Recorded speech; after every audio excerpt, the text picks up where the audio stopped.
பொன்னான இயேசுவை புண்ணியனும் நேசரை கொண்டு செல்வம் பூலோகமெங்கும்.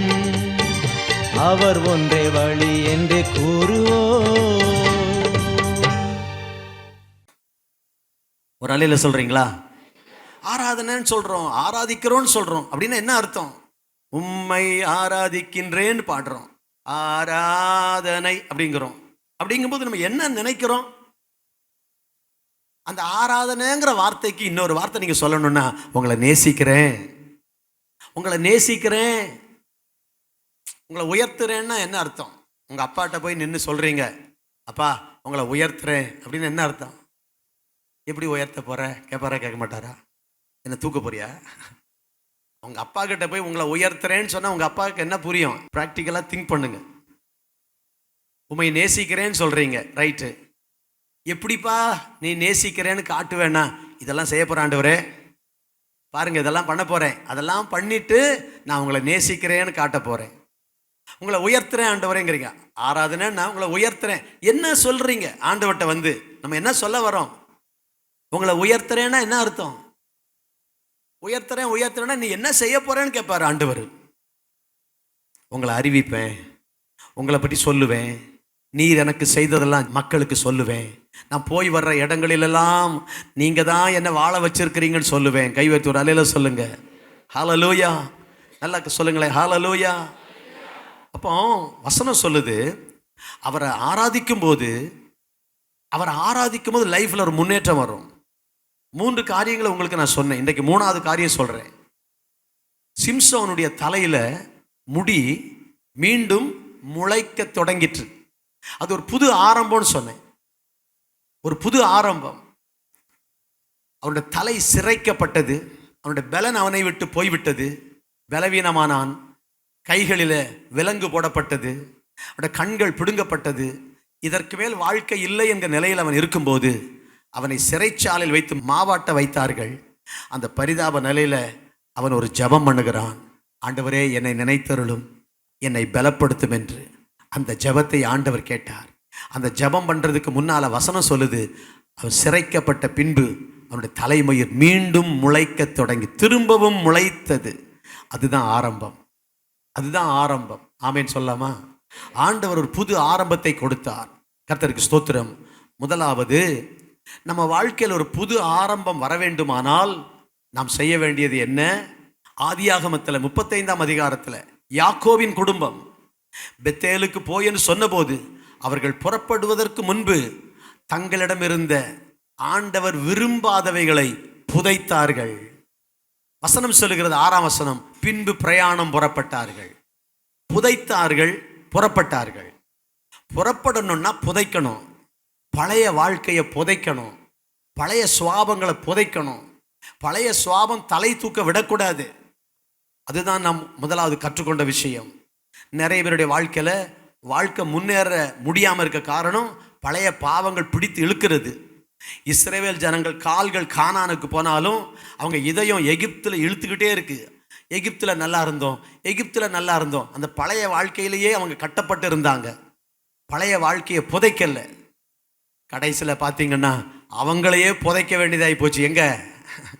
வனாந்திரத்தில். அந்த இஸ்ரவேல் ஜனங்களுடைய வாழ்க்கை 40 வருஷத்தில் சும்மா 6,03,550 பேர் இறந்து போனாங்க.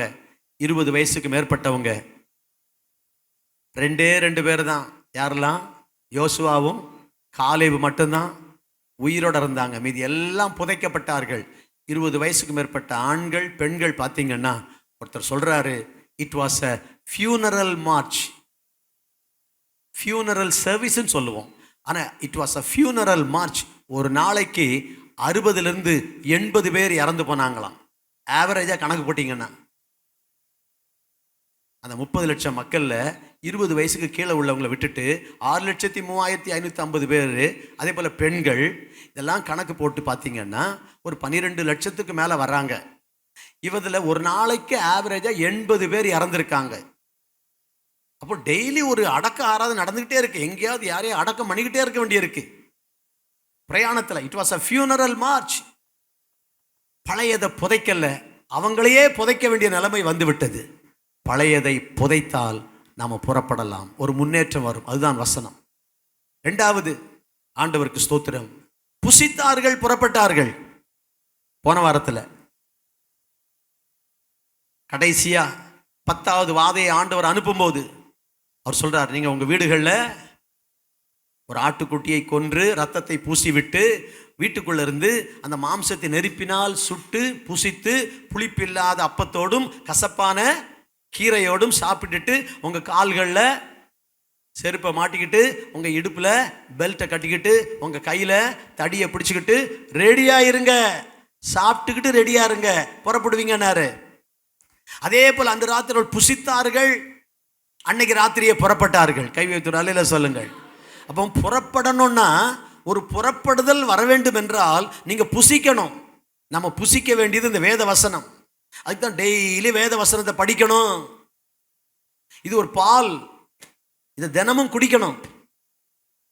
இது பலமான ஆகாரம், இதை டெய்லி சாப்பிடணும். குழந்தைக்கு எப்பொழுதும் பால் தான்.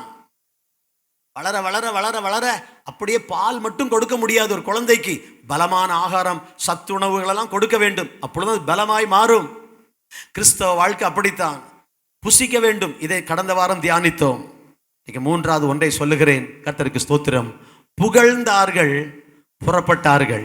2 நாளாகமம் 20ஆம் அதிகாரம் 20ஆம் வசனத்துல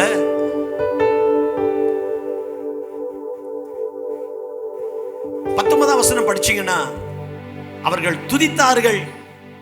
20ஆம் வசனம் புறப்பட்டார்கள். அந்த துதித்தார்கள் என்கிற வார்த்தையை நான் புகழ்ந்தார்கள் என்று சொல்லுகிறேன். புகழ்ந்தார்கள், புறப்பட்டார்கள். தேவனை புகழ்ந்தார்கள், புறப்பட்டார்கள். ஹல்லேலூயா, கர்த்தருக்கு ஸ்தோத்திரம். புதைத்தார்கள், புறப்பட்டார்கள். புசித்தார்கள், புறப்பட்டார்கள். இன்றைக்கு மூன்றாவது காரியம் தியானிப்போம். அவர்கள் புகழ்ந்தார்கள் அல்லது தேவனை துதித்தார்கள், அதனால புறப்பட்டாங்க. அதை இப்படி வச்சுக்கலாம், புகழ்ந்தார்கள், புறப்பட்டார்கள். ஆராதித்தார்கள் அல்லது கையை உயர்த்தி, என் வாழ்விலே நீர் பாராட்டின தயவுக்கெல்லாம் நான் பாத்திர நல்ல. எத்தனை பேர் வாழ்க்கையில உண்மை? கையை உயர்த்தி, இதுவரையில் நீ தாங்கினதற்கு எவ்வளவும் நான் தகுதியும் இல்லை. மாறாமலே உடனிருந்தீ, விலகாமலே நடத்தி வந்தீ. ஆச்சரியமானவரே, என் வாழ்வில் அதிசயமானவரே.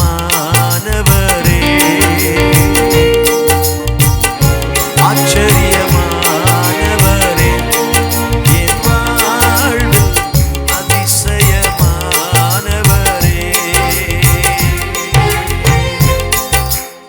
ஹல்லேலூயா. எழும்பி நின்று பாடலாம். அந்த ஒரு பாடலை எழும்பி நின்று அவரை புகழ்ந்து உயர்த்தி பாடுகிற பாடல் எழுந்து நின்று பாடலாம். கர்த்தர் நம்மை ஆசீர்வதிப்பார். துதிக்கும் கனத்துக்கும் பாத்திரரே, தூயவரே எந்தன் துணையாளரே. துதிக்கும் மகிமைக்கும் பாத்திரரே, மகிமையே எந்தன் மணவாளரே. துதிக்கும் கனத்திற்கும் பாத்திரரே, தூயவரே எந்தன் துணையாளரே. துதிக்கும் மகிமைக்கும் பாத்திரரே, மகிமை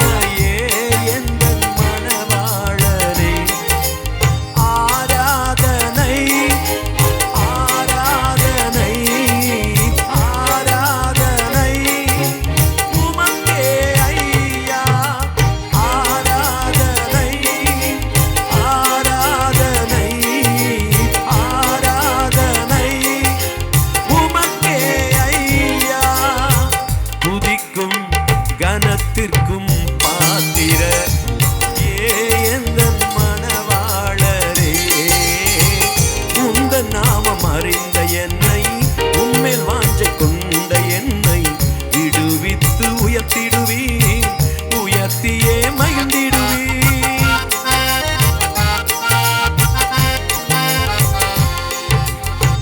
உந்த நாமம் அறிந்த என்னை, உம்மேல் வாஞ்சை கொண்ட என்னை விடுவித்து உயர்த்திடுவீர், உயர்த்தியே மகிழ்ந்திடுவீர். துதிக்கு பாத்திரர் நீர் அல்லவோ, கனத்திற்கு பாத்திரர் நீர் அல்லவோ. துதிக்கு பாத்திரர் நீர் அல்லவோ, கனத்திற்கு பாத்திரர் நீர் அல்லவோ. நீர் அல்லவோ ஆராதனை, பாடுங்க ஆராதனை, ஆராதனை உமக்கே ஐயா. ஆராதனை, ஆராதனை, ஆராதனை உமக்கே ஐயா. துதிக்கும் கனத்திற்கும் பாத்திரரே, தூயவரே எந்த துணையாளரே. நல்லா பாடுங்க. துதிக்கும் மகிமைக்கும்